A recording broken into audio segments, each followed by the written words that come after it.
गई। दुनिया में रहने वाले लोगों सुनो, हमें हमारे जुल्म देश में जानवरों की तरह मारा जा रहा है, क्योंकि हमारे नेताओं ने हमसे धोखा कर लिया और शासन प्रशासन और सत्ता में बैठे लोग हमें इंसान मानने को तैयार नहीं। मैं आपसे भी कहता हूं, कितने लोगों को जेल भेजेगी सरकार? जितना डरोगे उतना दबोगे, जितना डरोगे उतने सताए जाओगे। सामना करो, जाओ जेल के सामने जाके खड़े हो जाओ, जाओ कानून के सामने जाके खड़े हो जाओ और कहो कि हमें भेजो जेल।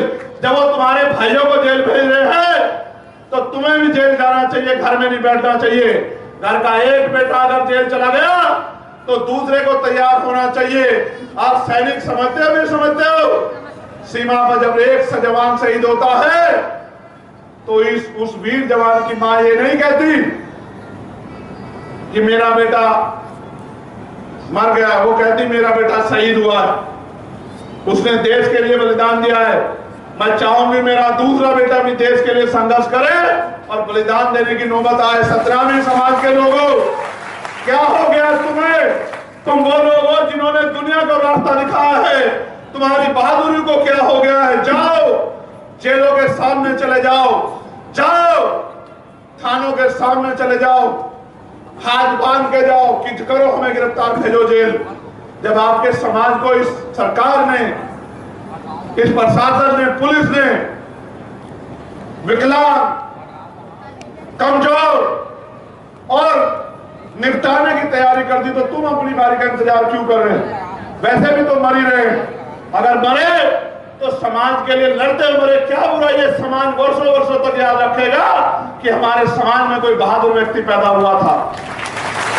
जाओ उस मां से पूछो, ये जो बैठी है, ये हमारी छोटी बहन, ये उमा, मुख्यमंत्री जवाब दो। एक निर्दोष को जेल भेज दिया, इसका 1.5 साल का बच्चा है, किसके भरोसे भेजा एक निर्दोष को जेल? ये कहां से अपने घर को चलाएगी? ये किसके आगे हाथ फैलाएगी? ये कुर्सी पे बैठ के, ये इसलिए बैठे कुर्सी पे, ये है आपका प्रेम सतनामियों से, यह है आपका न्याय।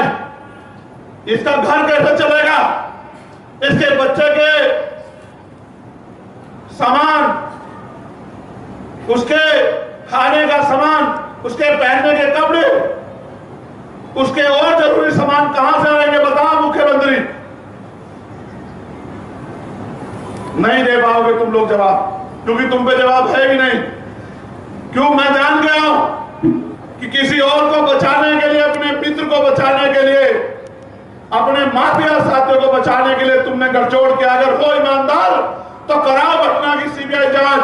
अगर हमारे व्यक्ति ने अपराध किया होगा तो हम हाथ पकड़ के जेल भिजवाएंगे, और अगर किसी और ने अपराध किया होगा तो हमारे निर्दोष लोगों से माफी मांगना कि तुमने अपनी तानाशाही के चलते हमारे लोगों से जुल्म किया।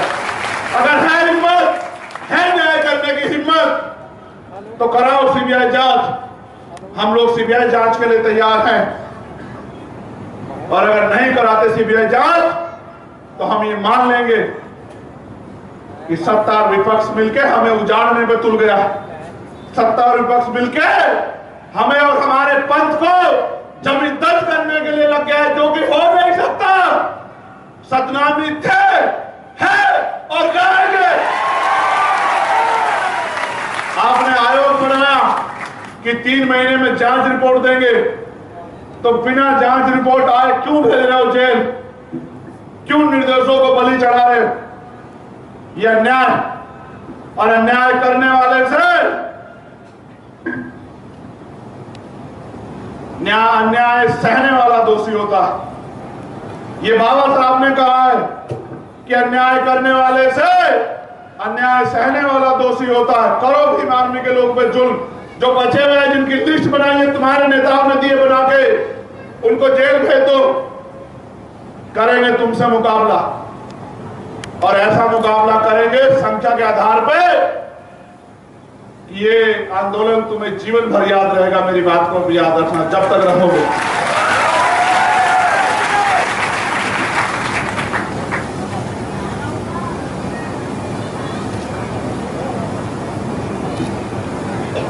आयोजनकर्ता किशोर नवरंगे को रिमांड के समय जिलाधीश कार्यालय में ले जाकर